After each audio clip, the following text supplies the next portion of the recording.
All right, guys, it is time to get into season 1, episode 8 of Pluribus called The Charm Offensive. There is a lot to talk about here. A lot of stuff was just kind of revealed. A lot of things are happening. Things are happening at a very quick rate. So we're going to get into all of that here and let's go for it. There's a lot of light pollution coming from the city. Let's see what we can do about that. Try it now. Wow. Before we get into the discussion of the full episode in depth, I have a little preamble here for you guys. So something I want you to pay attention to when you are watching Pluribus is the color theory. Now, there are a lot of things that you should be paying attention to, and everyone mentions those, but I feel like people are overlooking the foreshadowing or the hints or the common thread that is being built with the color theory. Now, we have 3 characters: Carol, Zosha, and Helen. In episode 1 and in all of the promotional material, Carol is associated with the color yellow. Zosha, initially, up until pretty much the previous episode, episode 7, she was heavily associated with the color blue. That is the color of the clothing that she wears the most throughout the majority of this season. Continuing, we have a heavy emphasis on the color purple, not just in the show in regards to Helen and Carol's vacation in that icy retreat where they saw an aurora and they saw, the color purple in that aurora and it illuminated the room. We are also clued into the fact that Carol calls her fan base not the Vicarians, but the true purples. We learn this not in the TV show yet, but we learn it in the extracurricular ARG, sort of outside of the TV show material that Apple released, which is the Blood Song of Carol. I have a video where I read through that chapter of Carol's book, chapter 16, to you guys so you can see it all. I highly recommend you watch that video. This chapter 16 of Blood Song of Carol, I think, foreshadows in coded language and in veils and in, through the lens of a different story. It foreshadows Pluribus. It foreshadows potentially a main event that is going to happen sometime in the future, which is that someone that Carol cares about will forget who she is. So all of that was revealed to us in Blood Song of Carol, along with the fact that she calls her fans true purple. So this color purple is highly important to Carol. It's not just a color. She associates it deeply with Helen and her positive experience that she had with her in that icy retreat, which is reinforced in the grenade episode where she remembers that experience in front of Zosha. So let's get right into the episode. I'll go by character. We'll go with Manusos first, and then we'll go with Carol, and then we will move on to the Shipwatch. Now, because there is so much overlap in my notes taken for Carol and the notes I will take for the Shipwatch section, I am going to have most of the discussion be just in the Shipwatch section. We're going to go over what's happening between Carol and Zosha. We're going to go on the manipulation of it all, the color theory, the symbolism, things you can see in the background, and so on and so forth. So once again, brief little disclaimer. Sorry, I have to keep doing these, but the Shipwatch is just a way for us to analyze the character dynamics between Carol and Zosha very deeply. I feel that people overlook how deeply shippers analyze the character dynamics between characters. And because this is such a character dynamic heavy show, This is certainly a show about the way characters interact with each other and the way that they interact with themselves rather than the most sci-fi elements of the Pluribus. I'm not particularly a strong shipper of Zosha and Carol, although I think they are an interesting pairing. I'm pro Stersha ship. But you don't have to be a shipper to watch the Shipwatch section. I could have just as easily called it a character analysis section or a character dynamic analysis section, and it would have been the same thing. So let's talk about Manousos. It starts off with him in the hospital, recovering and being treated by the Pluribus for what occurred to him in the episode The Gap, which is that he impaled himself on a very dirty, nasty tree that infected him. I was a little worried for Manousos. I thought that they were going to take him back to Paraguay and treat him there, and that he would have to restart his journey from square one to meet Carol again. I assume that was the reason why he had not reached Carol even 30 days plus after he began to make his journey. But no, the Pluribus took him beyond that treacherous path in the jungle, the Gap, and they treated him ahead of it so that once he was healed, he could just continue on his way to see Carol.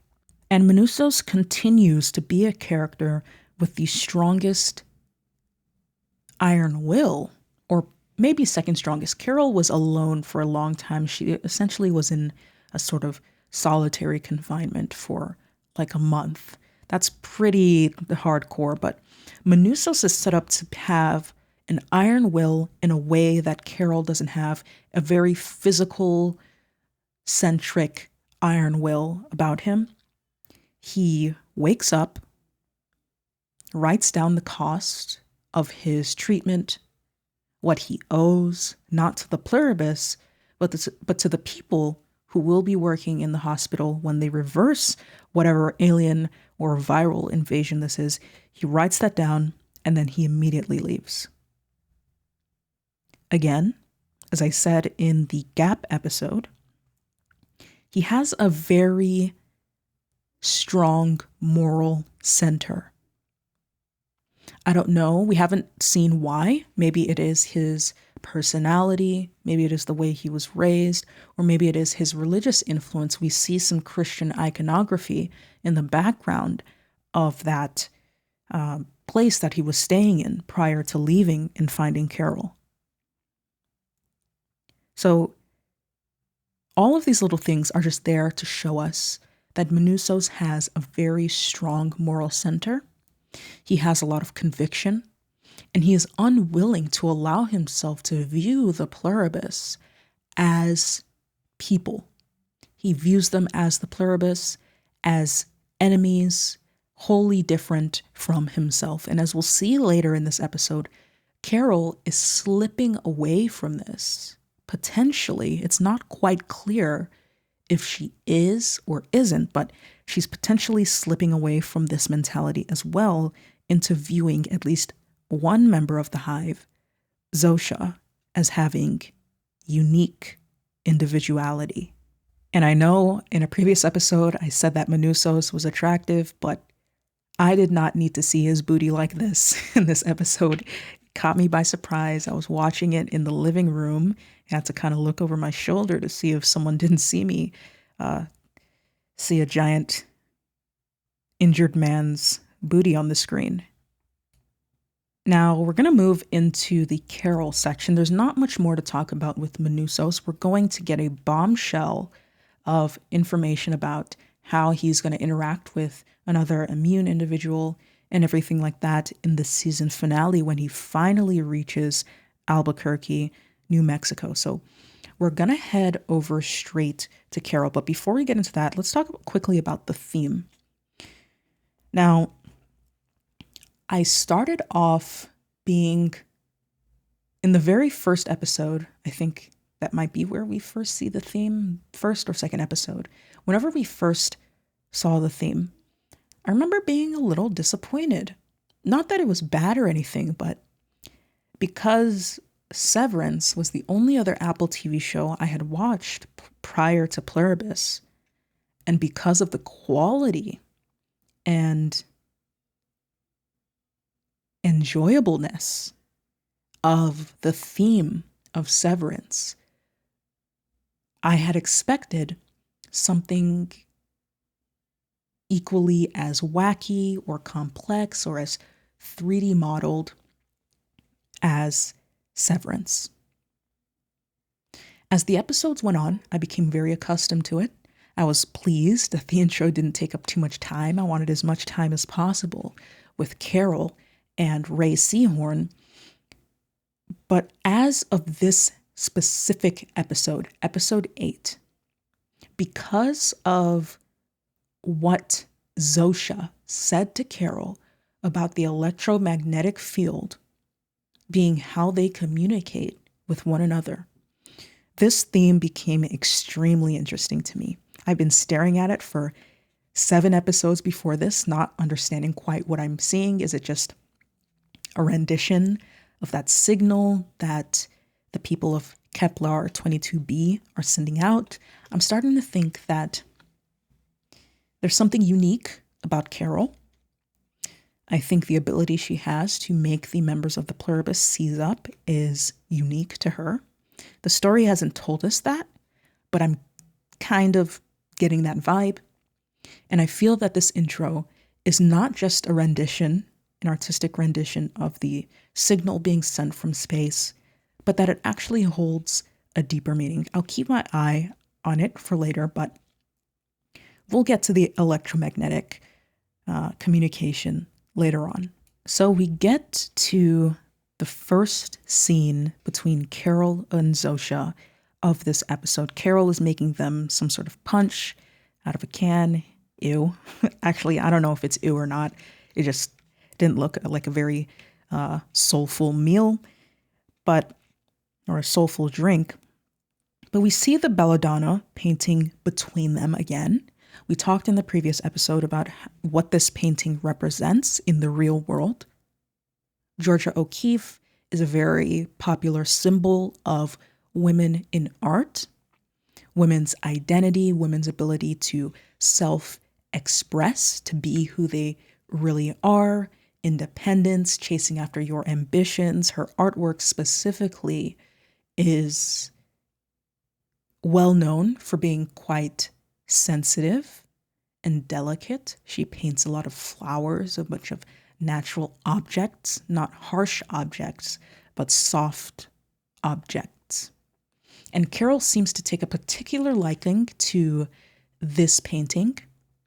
The flower in this painting, I learned, is a poisonous flower, so that's another thing.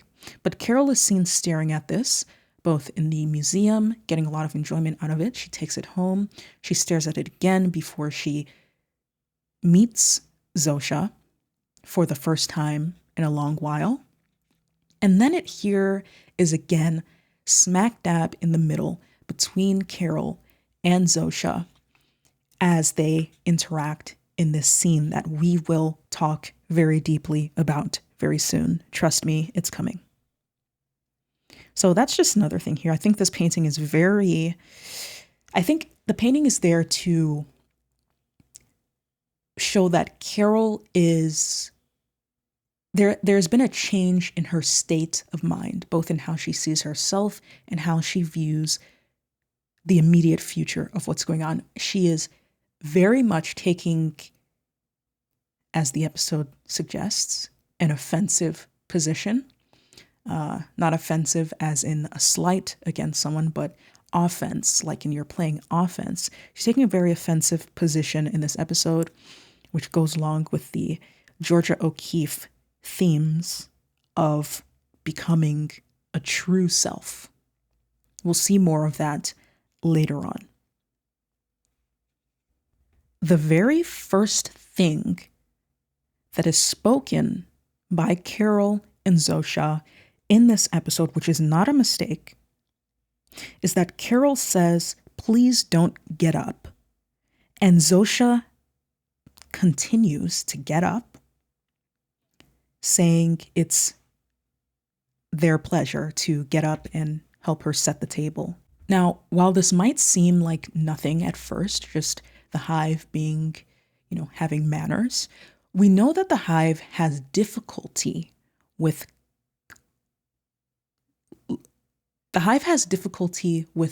literality. They are very literal. They have had difficulty with sarcasm and with humor and communication with someone like Carol specifically, who isn't that,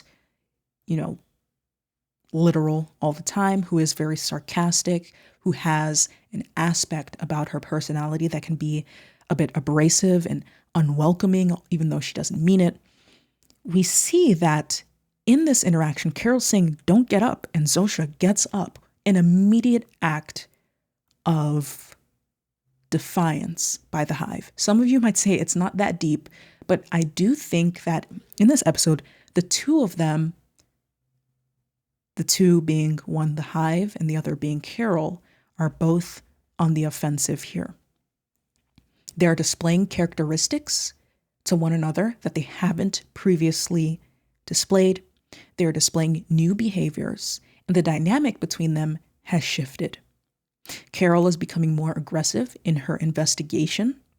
The hive, although they know they say they know that they can't get Carol to stop, they are still becoming more aggressive in their attempts to make Carol emotionally attached to them. Because if they can't get Carol to stop, the best next thing that they can do is make Carol love Zosha so much that even if she does figure out a way to reverse this alien takeover, Carol wouldn't want to lose Zosha and thus would leave it be. That is what I think they're trying to do here. But so the first interaction between the two is an act of Carol saying no and the hive going ahead anyway. The very next thing that happens is that Zosha initiates a cheers with a Carol. They clink glasses together. If you remember from episode 1, Helen also tried to perform a cheers with Carol. Carol refused initially. She didn't want to clink glasses with a light beverage like a soda. But here, immediately, Carol is agreeing without question to clinking her glass with another light drink, which is some punch, with Zosha. I think that this demonstrates, one, that Zosha, the hive, is accessing Carol and Helen's relationships very plainly. Right now, I know Carol has told them to stop, but just as in the first interaction they have in this episode, Carol saying, "Don't get up," and the hive getting up anyway. Carol has said, "Do not access Helen's memories of our relationship," and the hive does it anyway, using it to their advantage to do things that were a custom between Helen and Carol to bring about that closer relationship between Zosha and Carol. Some pretty manipulative stuff going on, and we will continue to talk about that through the rest of the episode. So the frame that I'm viewing all of the interactions between the two of them is that they are both on the charm offensive, with Carol attempting to take some of Diabate's advice, which is to simply ask the hive, to simply be an enjoyable individual to be around with, and that the hive will simply tell her whatever she wants to know, and she'll gather information that way. Zosha is also on the offensive, of course, with everything I've talked about earlier, trying to get Carol to become emotionally attached to the hive such that she cannot complete her mission of saving the world.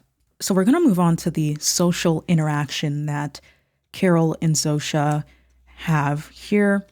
Carol's social abilities, first off, have deteriorated.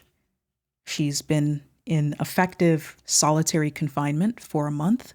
She hasn't had a normal conversation for even longer than that because it's not up until this point, possible to have a normal conversation with a member of the hive due to the way that they interact being so different from the way a standard human interacts. On top of that, Carol, even before the joining, strikes me as an individual who had difficulty connecting with other people in small talk or simple situations like this. This scene touched me very much. I felt so represented by this. I'm also someone who struggles very deeply with small talk, with building those early building stages of making relationships. And I found this confession from Carol to be so honest. But then, and then we'll talk about it after I play this for you here, Zosha begins to take on the role in this scene almost like a therapist, with Carol taking on the role of a metaphorical or the image of someone who has poor social skills, whether that just be someone who has poor social skills or an autist. Now, we're going to play this here for you guys, just as a refresher. I don't know what to talk about. Who says we have to? How about a board game?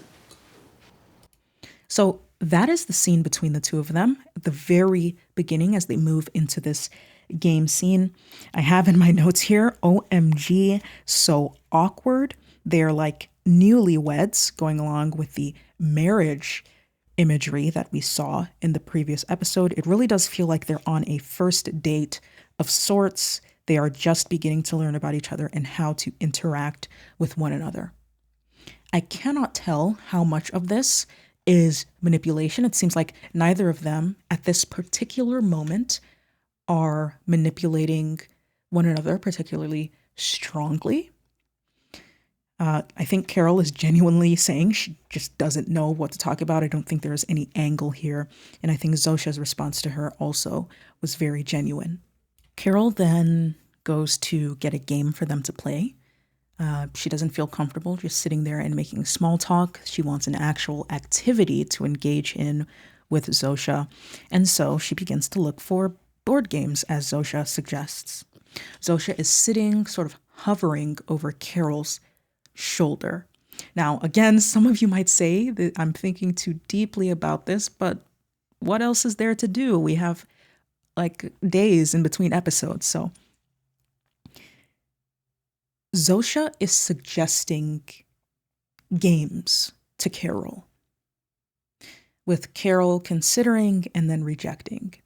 Carol then suggesting games to Zosha, with Zosha immediately agreeing, with Carol thinking a little bit longer and realizing, oh, Zosha would have a permanent and persistent advantage in this game. She mentions chess, for example. Zosha would have the knowledge of every chess champion in the world. Therefore, Carol believes playing chess against her is a lost cause. She would only win a game of chess against Zosha if Zosha was intentionally letting her win. That is the deciding factor between whether or not Carol plays a game or not. So she's looking through her games. She doesn't like any of them because none of the ones she's seen so far are left up to pure chance. They are games that require skill and mastery in which Zosha will always have the upper hand in. Zosha's very happy to agree to any of these games under which she would have that upper hand, but Carol is present enough to reject those suggestions, both coming from Zosha and from herself. This is a sort of image of the broader strategy that is going on between Carol and Zosha. Carol needs to find some dimension through which she has the upper hand against the hive. At first, it seems like a lost cause. They know everything. They have the experience of everyone. But it is this game they play together this card game that Zosha suggests. I don't know what to make of that, but she suggests this game, and it seems to have to do more with chance. I don't really know what this game is, but it seems to have more to do with chance than it does to raw skill. Carol also mentions this again as she's sort of sneakily information gathering during their croquet game thing. This is a game of motor movement. She questions how Zosha is able to play perfectly, even though it's not a game of knowledge, but a game of motor movement. How does she have the motor movement of the other members of the hive? In the actual scene of them playing it, we see yet another hint immediately after of this concept in this sort of, Carol says, "Are you letting me win?" Zosha says, "Keep playing and you'll find out." Again, this is an image of foreshadowing a echo of the broader strategy offensive going on between these two characters. Carol is trying to suss out a way in which she can be close to the hive, yet still have the upper hand, a way in which she can beat them while they are yet still nearby. She needs the hive to be nearby. She's already gone with that experiment of isolating herself from the hive. It didn't work out, and it didn't get her anywhere. So she needs to be close to the hive, but she needs to play this right in a way that she can win. Part of that is being agreeable to the hive a little bit. She's not getting mad anymore as Zosha is accessing Helen's memories, as she is with the mention of her missing a chess piece. She is not getting mad at Zosha for Zosha's suggestion that they secure all of the museums. She's going along with it, allowing Zosha to believe that Carol is warming up to her, because Carol really is warming up to her. I think that's the interesting thing in this episode. Carol is strategizing and scheming against the hive in order to gather more information. But at the same time, her feelings for Zosha and her closeness to Zosha is becoming genuine, which is very dangerous. Are you letting me win? Or do you just suck at this? Keep playing and you'll find out. And you can, in the background of this next portion, where did my preview go? Yeah, you can, in the background of this section, see, in the background of this scene, see the airplanes flying across the screen at the very top. They're very tiny. You probably can't see it on this video since the video itself is shrunken, but you can see the planes in the background flying in a straight line. There's like more than 5 of them. This just goes to show that the people of Albuquerque, the Pluribus in Albuquerque, did genuinely leave the entire area to the point where getting back by plane is probably faster. However, Zosha was able to get to Carol's house very quickly. I think there's something to say about that the hive kept Zosha nearby, almost as if it knew Carol was going to crack eventually. But it did let all the other ones go because they realize they don't mean anything to Carol. They don't need to be close by at the particular moment. Now we get to the auditorium, this little arena. I think it's a hockey arena, maybe, that the nearby residents of Albuquerque are sleeping in. We're going to talk about it when we get to the hiking scene where Zosha reveals some information about how the Pluribus communicates and the electromagnetic field around people and how Carol has this with her. But I do think that the ability to make all of the Pluribus freak out and start like having a seizure and potentially die is a ability that is unique to Carol. I don't actually think that the other immune individuals are capable of doing that. I have a suspicion, even though the show hasn't told us about it, I have a suspicion that only Carol, with her negative emotions directed at them, because of the you know what, let's just hold off and wait till we get to the the hiking scene. But the reason I mention that is because in this image, if Carol, as I suspect, truly has the ability to control the hive in ways that others don't, it would make sense why the hive is so insistent on making Carol like them, making her in alignment with them, sending Zosha to be her personal chaperone, the personal individual sent to emotionally manipulate Carol and get her comfortable with the hive. I know that the actress who plays Zosha has said that Zosha doesn't have any ulterior motives. She's genuinely just being nice. I don't believe her. I just don't believe her. I think the hive has a goal. It wants to spread this condition to every living creature in the universe. And it is not just, it just wants to do it. It doesn't care what anyone else wants. And that in and of itself makes them very, very dangerous. This shot, in my mind, evokes almost something like a queen type status, with Carol here and her right hand, her king's guard or queen's guard, being Zosha, with them overlooking the people as they get ready to rest for the day. So what you see playing here in the background is the scene where Carol is looking over the crowd that is about to go to sleep in this auditorium, and she's like, God, it's not going to turn into an orgy, is it? And then Zosha's like, not unless you wanted to. And then Carol gets a little freaked out. She stares at Zosha. Zosha stares at Carol, and then Zosha plays it off as a joke. The contents of the conversation aren't that important compared to what we see the hive displaying in this moment. They are, as I said earlier, they have issues with being too literal. This is clearly a case where the hive was being literal. It was telling Carol that that could happen if she wanted it to happen. But then they notice Carol's negative reaction, and they make an attempt to play it off as humor. This is not something I think has been displayed by the Pluribus up until this point, but it's just another point to show that they are getting more strategic with how they interact with Carol. And also found it kind of funny how just look at Carol's face right here. She looks absolutely, completely creeped out by Zosha at this moment. So Carol and Zosha end up sleeping next to each other in this auditorium.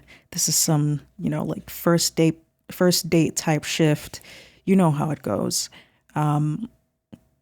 Did Carol kind of look like she was confused that she was there? I assume she was conscious while she laid down to sleep, so she might not be confused as to why she's there, but she did seem a little concerned that her arm was over Zosha in her sleep. Again, yet another entry into the database of situations that I feel present or echo or are an image of the strategy going on between them. Carol stays in the auditorium and sleeps there, again, trying to intentionally grow closer to the hive, getting the hive to trust her again, getting the hive to see that she has had a change of heart, while also gathering as much information about them as she can. But when she was asleep, when she was unconscious, she wrapped her arm around Zosha, signifying that two things are happening at once. Carol is manipulating the hive, and the hive's manipulation against Carol is also working. It's almost as if the show is saying, yes, Carol is having a lot of agency.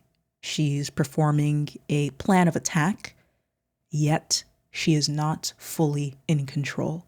Not because of the hive making her do anything, but because of her own human reaction to the hive.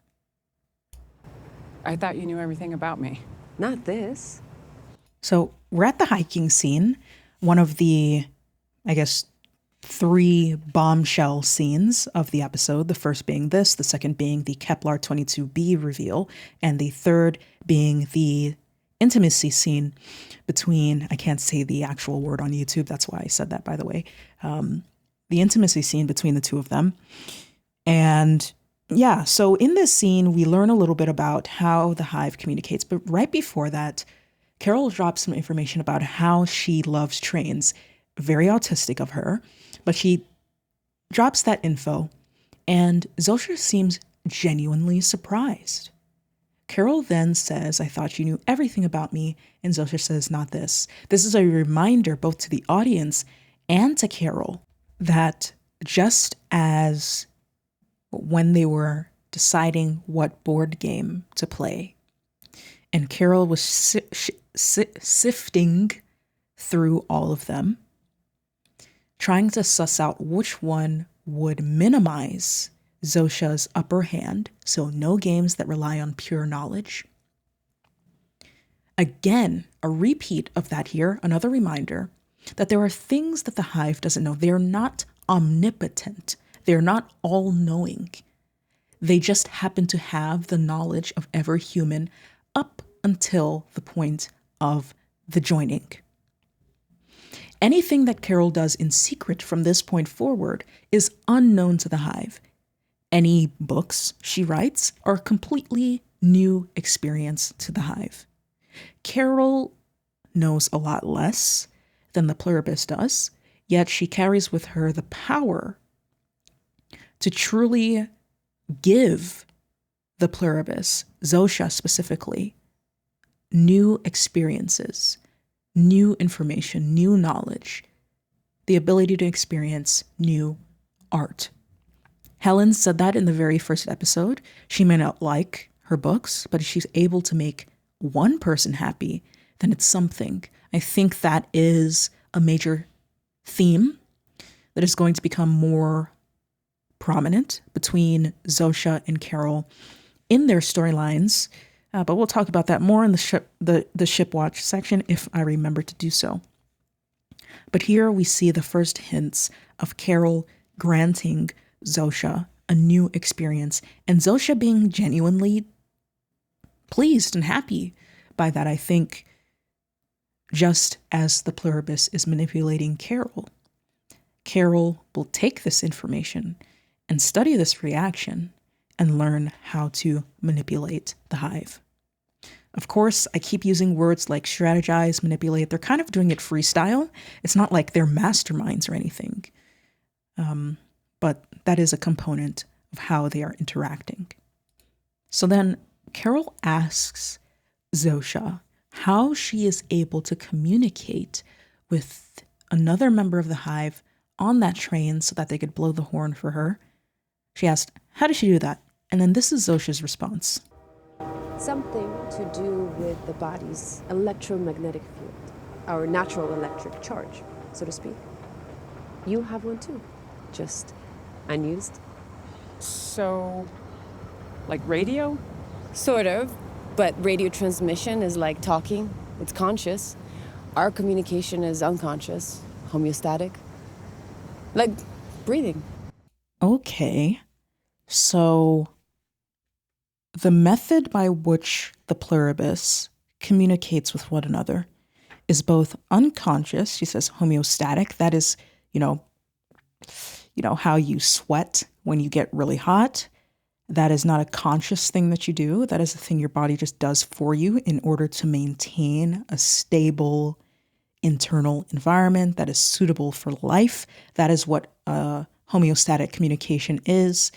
That is how the hive communicates. So apparently, up until this point, I thought that they were literally doing like telepathy with one another, saying like, hey, give me this information, or hey, do this.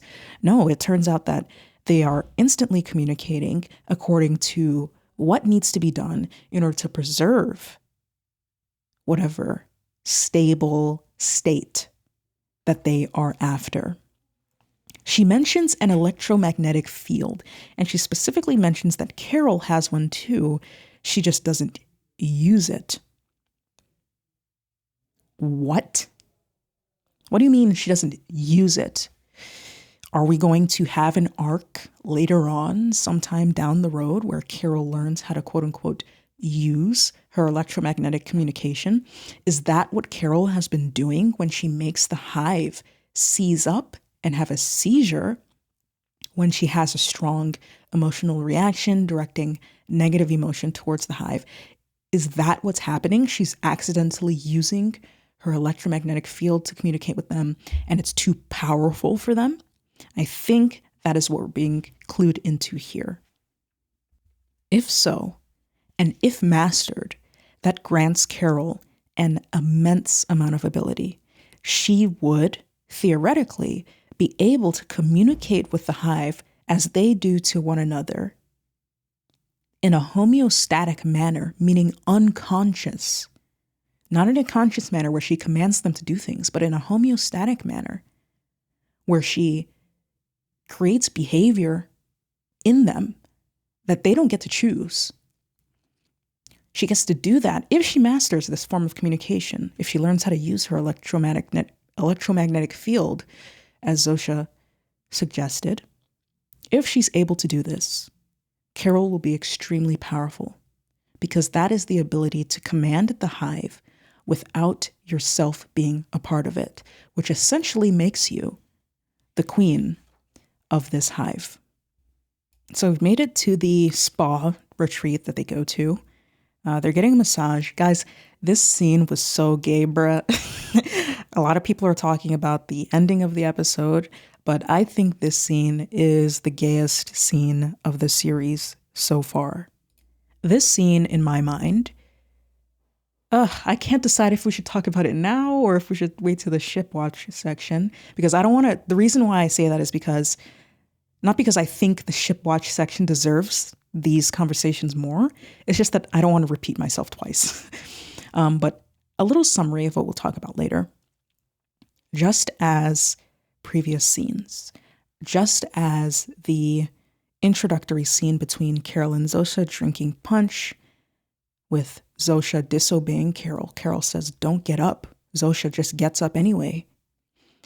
Just like when Carol is determining which board game to play. She suggests one. Zosha immediately jumps and agrees. So yeah, that's a great decision. Carol thinks and strategizes and realizes this game relies on knowledge and skill. I'm always going to be at the disadvantage when challenging Zosha in this game. So she picks a different game that seemed to be more reliant on chance and unknowable things. Those things I said earlier were little mirrors, little echoes of the broader strategizing, the broader game, this battle being fought between Carol and the Pluribus, where the both of them, the two of them, are trying to manipulate the other to get what they want. But Carol seems to be being affected by Zosha's manipulation at the same time. So Carol is manipulating to gather information. She's going on the charm offensive. But she's also being affected against her will by Zosha's charm offensive, which was displayed in a little echo or shadow in the auditorium scene where Carol consciously lays down to sleep next to Zosha, but then awakes later, having unconsciously put her arm around Zosha. That is Carol, again, performing her strategy, but unintentionally, against her will, being affected by Zosha's manipulation at the same time. So the reason I said all of that again is because this scene, once more, just like all of the other game scenes between them, or all of the other activities between them in this episode, including the little sport that they play later on, this scene is another example of how Carol is gathering information from Zosha by going on this charm offensive, by getting closer to her, by being agreeable, by making herself less abrasive to Zosha. She's going on the charm offensive to gather information, just as Carol is doing that. Zosha's and the rest of the Pluribus is also strategizing against Carol, and Carol is being affected against her will. So this scene, just as Carol is in the scene, as Zosha says, getting goosebumps, which is her being affected in a way she didn't want to be affected. Similarly, in the grand battle between them, I believe Carol will get the information she wants, yet wind up emotionally compromised in regard to the Pluribus. Now we're at the second bombshell scene of the episode, the observatory. We get a lot of information about, well, not a lot, but more than we've had before, and certainly later in the storyline than some other sci-fi shows might have done it, which is that the hive, this virus, I keep calling it a virus, this signal that was sent out originates from the planet Kepler 22b.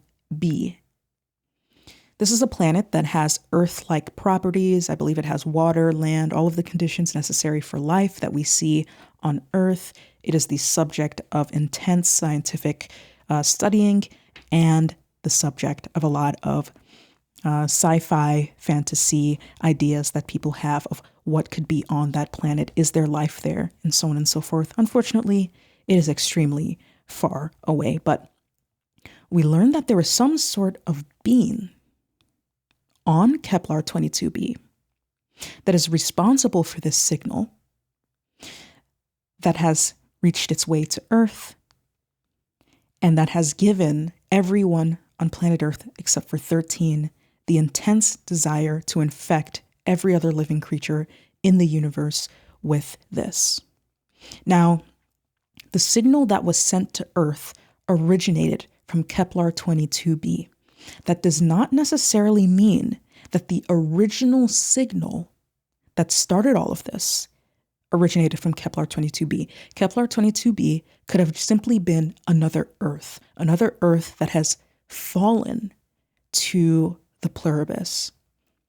Because we see in this episode that Zosha says their desire is to spread this signal to every other planet with living beings in the universe, and they're going to do that through a giant antenna.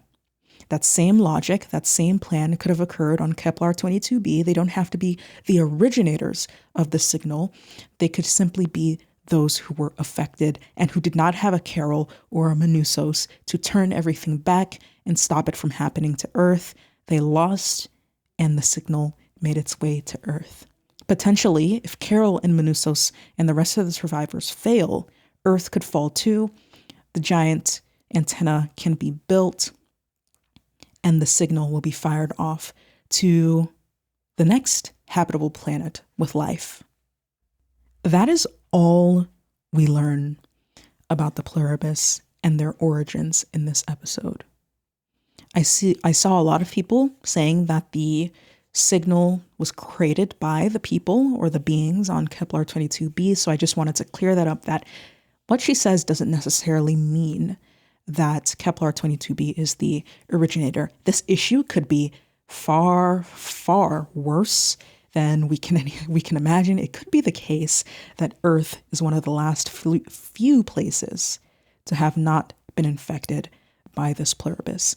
It's just another way that they are showing the grand scope of it all.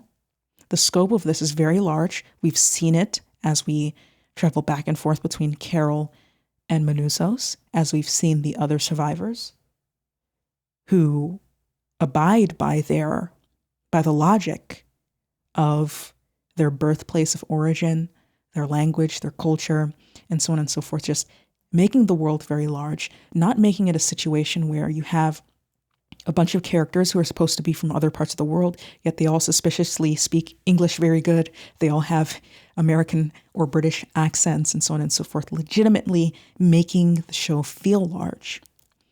And this scene, this observatory scene, makes it feel even larger. One last thing I wanted to call out in the scene is that, again, we have this red association with Zosha. This is a scene where Zosha is in control now. Carol has no leg up in the scene. She's merely just along for the ride, trying to see this constellation. So this scene is shrouded in red. I don't know why Zosha's color has changed from blue to red, but again, it's just something to look out for and to play along with. Severance does this also.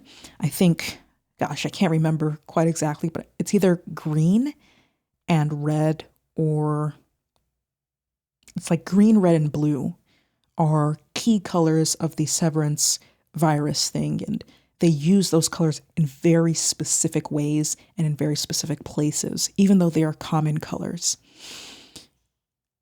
Likewise, red and blue are very common colors, but they make sure to use them very dominantly with Zosha and no one else. So that's just one more thing to look out for. And in this scene, another thing to call out is that Zosha sounded so creepy when she said, "Try it now." I put that in the intro here because that just sent a chill down my spine. She sounds almost like a devil or an angel over Carol's shoulder, this omnipresent being. Listen to this. Try it now. I don't know if it's just me. It just not seeing her while she's speaking and having it echo all around you. I'm wearing headphones, so it kind of echoes all around you. It just made Zosha seem more powerful, more frightening than she had been in previous scenes, and by extension, the Pluribus as a whole.